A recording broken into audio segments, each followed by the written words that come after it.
Bonjour et bienvenue dans le podcast Essentiel, le podcast qui parle spiritualité incarnée, développement personnel, pour vous aider à reprendre votre bâton de pouvoir. Je suis Stéphanie Courty, accompagnatrice holistique, fondatrice d'Essentiel, et j'accompagne les personnes souhaitant rallumer ce feu intérieur pour vivre. Ici, nous parlons à cœur ouvert. Je vous partage des outils, des clés, qui vous permettront d'aller vers votre essence pour une vie plus alignée. Prête ? Prêt à recevoir votre bâton ? C'est parti ! Bonjour et bienvenue dans ce nouvel épisode de podcast. Aujourd'hui, j'avais envie et à cœur de vous partager mon expérience et ma vision de la méditation parce que c'est quelque chose qui revient souvent, que ce soit dans mes propositions sur les réseaux sociaux ou dans mes pratiques tous les jours. Et aujourd'hui, j'avais vraiment envie de vous emmener dans un espace simple mais profondément transformateur, un espace où en fait il n'y a rien à réussir, il n'y a rien à prouver, il y a juste à être. Et cet espace, comme je viens de le dire, c'est celui de la méditation. Alors pourquoi méditer aujourd'hui, d'autant plus aujourd'hui, je dirais qu'avant aussi, parce qu'on va dans un monde où tout va vite, où tout va plus vite. On vit dans un monde où on a de l'information en permanence, les chaînes d'information en permanence, les réseaux sociaux, les mails, les notifications, etc. On est dans un monde où tout va vite aujourd'hui et nos pensées s'accélèrent et notre système nerveux est constamment sollicité. Et souvent, même sans s'en rendre compte, on va rester en fait bloqué dans un état de stress qui peut être léger, mais un état de stress chronique, d'être dans cette sursollicitation en permanence. Et la méditation vient vraiment créer une pause et c'est vraiment un espace de régulation. C'est pas qu'une sensation. Il y a des recherches scientifiques qui ont été faites. Quelqu'un qui m'inspire beaucoup autour de la méditation, c'est Christophe André, qui est un psychiatre et qui médite et qui a écrit de nombreux ouvrages autour de la méditation. Et il disait lors d'une conférence qu'ils ont pris des personnes en état de dépression, une partie qu'ils ont mis sous antidépresseurs, anxiolytiques, médicaments, on va dire, classiques, et une autre catégorie de personnes sans rien, juste de la méditation. Et au bout de quelques mois, ils sont arrivés au même résultat entre les personnes qui avaient consommé des médicaments et ceux qui avaient pratiqué de façon régulière et quotidienne la méditation. Et donc, il y a des recherches scientifiques aujourd'hui qui montrent que la méditation réduit le stress, permet d'améliorer son attention et favorise vraiment une meilleure régulation émotionnelle au niveau de la gestion des émotions du quotidien. Même quelques minutes suffisent à modifier en fait l'activité du cerveau vers des états plus calmes et plus clairs. Et il vaut mieux se poser quelques minutes tous les jours que de faire 1 heure une fois par mois. C'est vraiment la régularité qui va faire que cet état de pause émotionnelle et de pause du système nerveux va se faire. Et je dis souvent, la méditation, c'est comme le sport. Quand on commence le sport ou on reprend le sport, c'est hyper difficile et on est plein de courbatures le lendemain. Et au fur et à mesure, eh bien, on progresse, il y a moins de courbatures et on prend de plus en plus de plaisir. Et la méditation, c'est ça. Au début, ça peut être laborieux, long, compliqué. On se bat parfois contre les minutes qui ne passent pas. Et puis, au fur et à mesure, on prend du plaisir, on arrive à se poser et on arrive à être dans ces états méditatifs de plus en plus longtemps, en état de conscience modifié avec beaucoup de plaisir. Mais revenons à qu'est-ce qui se passe dans notre corps quand on médite? Quand on médite, on peut penser que le corps ne fait rien, mais en réalité, il fait énormément. On a notre rythme cardiaque qui ralentit, notre taux de cortisol, qui est l'hormone du stress, qui diminue. La respiration devient plus lente et plus profonde et notre corps sort progressivement de cet état d'alerte qu'il peut avoir en permanence par cette sursollicitation. Et donc la méditation agit directement sur le système nerveux autonome. Elle active le système parasympathique, qui est le système du repos, de la réparation, de la régénération. Et donc avoir une pratique régulière nous permet de devenir plus stable intérieurement. Et même quand la vie bouge autour de nous, on a cet ancrage, cette stabilité intérieure qui fait qu'on peut passer des vagues émotionnelles, passer des tsunamis de vie avec beaucoup plus de sérénité. On va être moins emporté par ce tsunami-là parce qu'on a cet ancrage-là. La méditation maintenant, les effets sur le cerveau et la psychologie. La méditation ne va pas seulement changer notre ressenti, elle va littéralement transformer notre cerveau. Quand on médite régulièrement, on observe une amélioration de l'attention et de la mémoire. On peut être beaucoup plus focus facilement. Moi, ça a été flagrant, c'est la diminution des ruminations mentales, d'avoir Robert en boucle à l'intérieur. Robert, c'est mon mental où je n'en pouvais plus à ne pas arriver à m'endormir pendant des heures et des heures parce que ça ruminait. Une meilleure gestion des émotions, ça c'est pareil, je l'ai remarqué, je traverse beaucoup plus facilement les tsunamis. Et une augmentation de la compassion envers soi, vers les autres, beaucoup plus de compassion, d'empathie, d'écoute émotionnelle envers soi et les autres. Et donc, quand on médite, certaines zones du cerveau liées au stress s'apaisent, tandis que celles liées à la présence et à la régulation émotionnelle se renforcent. Et donc, avec le temps, c'est vraiment toute ta manière de vivre les expériences de vie qui évoluent.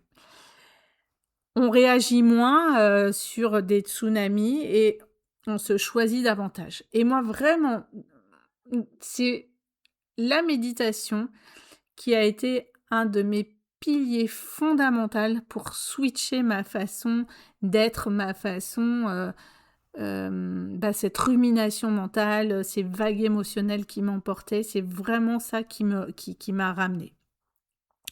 Alors, il existe plein de types de méditation. Il n'y a pas qu'une seule façon de méditer et c'est important de le rappeler parce que souvent, quand on dit méditation, les gens pensent on se met en position de lotus et on ne bouge pas pendant 1 heure, ça peut être ça.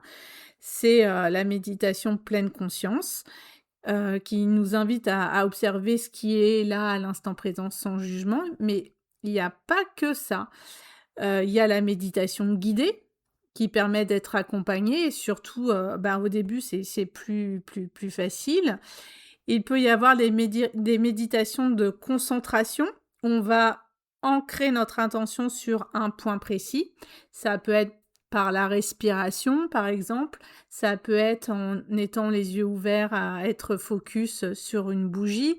Ça peut être à répéter un mantra à haute voix ou dans sa tête qui permet de focaliser l'attention, de se concentrer comme un point d'ancrage pour méditer.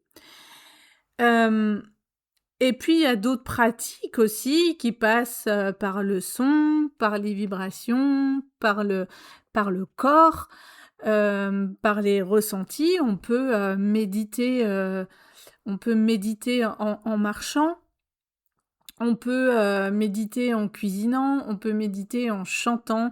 Bref, chaque approche est une porte d'entrée différente, mais qui a un seul et même objectif de revenir à cet espace intérieur, être pleinement là, à l'instant présent pour soi. Et donc si je devais résumer, la méditation, c'est avant tout un outil de régulation du système nerveux qui nous aide à passer du monde de survie au monde de la pleine présence à soi. Et vraiment, la méditation, elle crée un espace entre ce qu'on peut vivre au quotidien et chacun vit des choses, des belles choses et des choses beaucoup plus compliquées à vivre.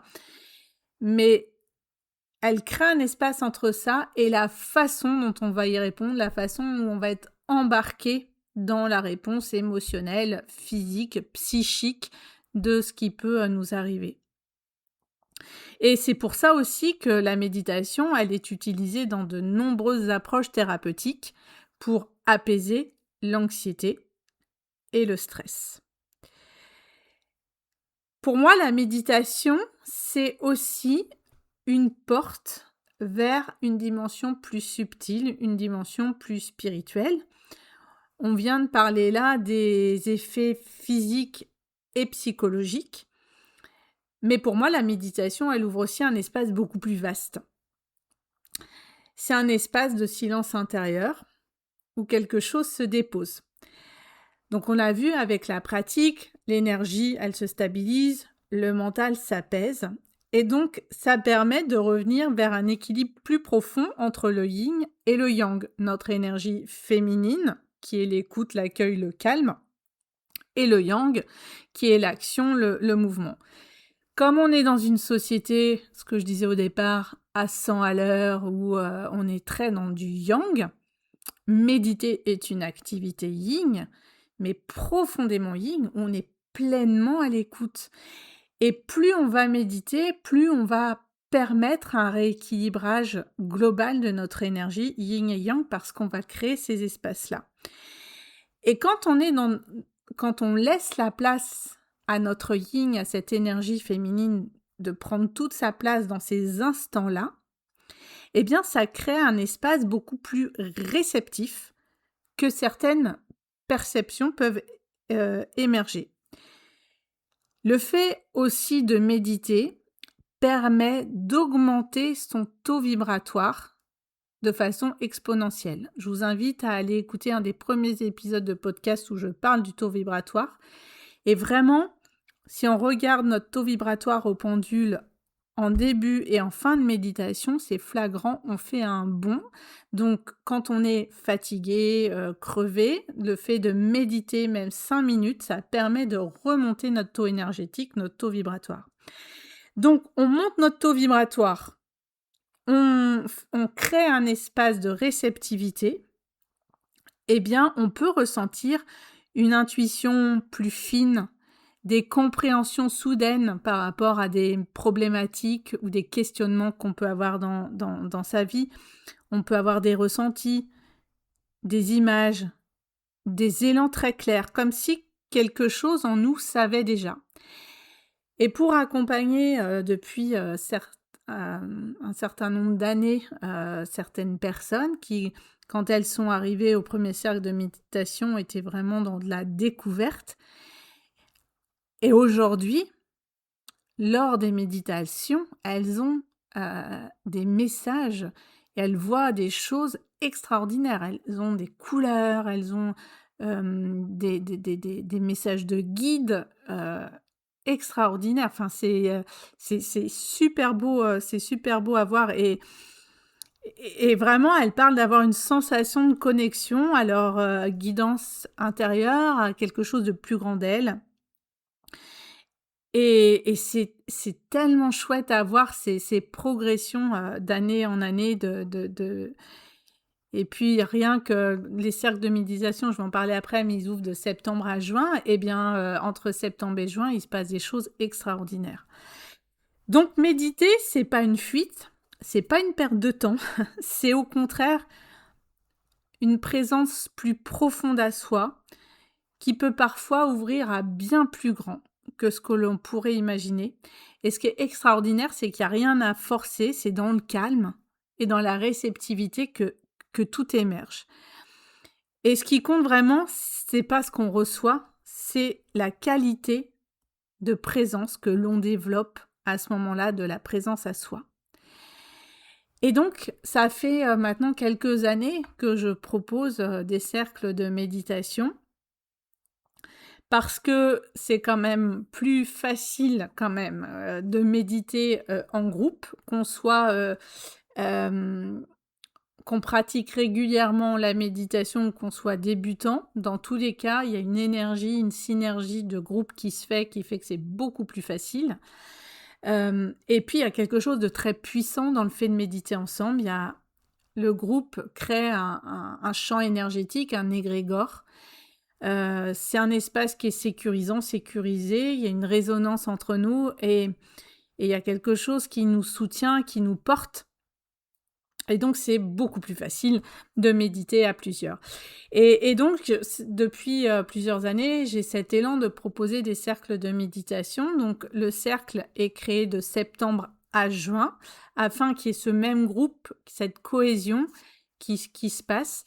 Et vraiment le but, l'objectif pour moi dans ces cercles de méditation, c'est de vous proposer des espaces où vous pouvez calmer, poser, mais aussi de vous faire découvrir plein de pratiques de méditation différentes pour que vous puissiez les refaire en autonomie chez vous. Il y en a que vous allez adorer, il y en a que vous n'allez pas du tout aimer, et ben vous laisserez les techniques, les façons de méditer que vous n'aimez pas pour aller vers celles qui vous plaisent.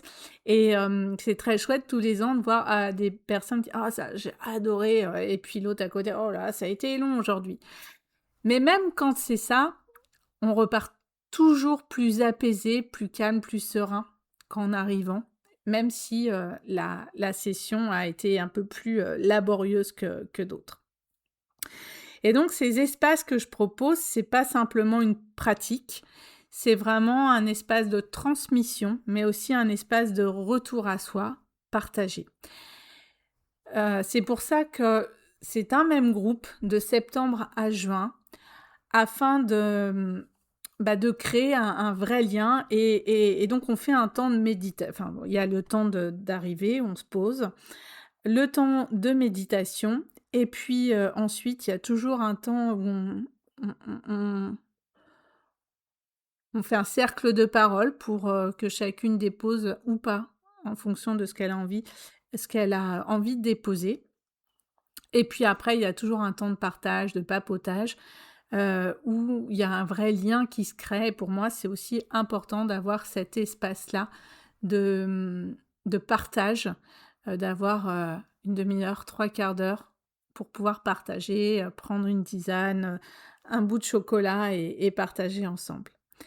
Donc l'année prochaine, je vais proposer 2 cercles, donc c'est à peu près une fois tous les 15 jours. Il y aura un cercle le lundi matin et un autre cercle, c'est en cours, je suis en train de finaliser, je pense que ça sera le mardi soir. Avant, c'était le jeudi soir, mais certainement que ça va basculer au mardi soir. Vous pourrez suivre ça sur les réseaux sociaux.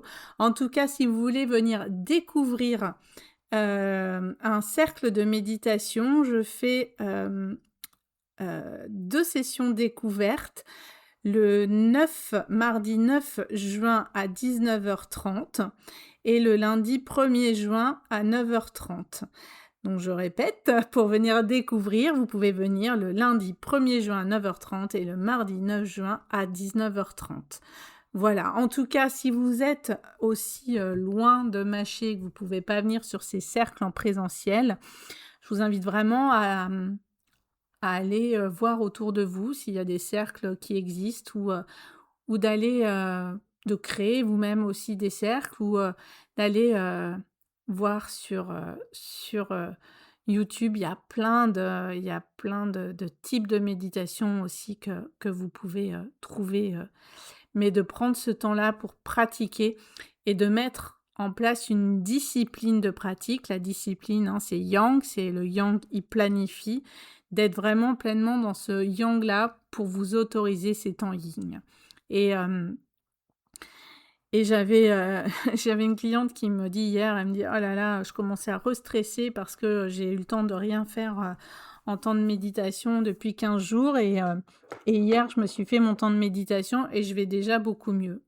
Et je lui ai répondu: «Donc tu vois, il faut absolument que tu maintiennes ces temps de méditation pour réguler ton système nerveux».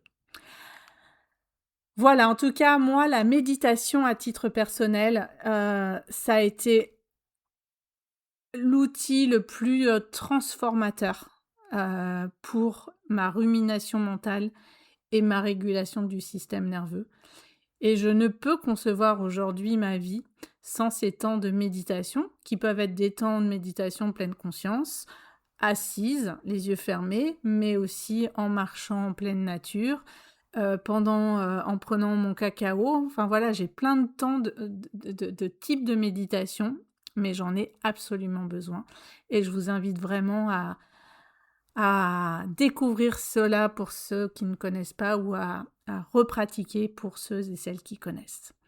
Voilà, en tout cas, je vous souhaite une très très très belle journée. Je vous dis à très vite et à très bientôt.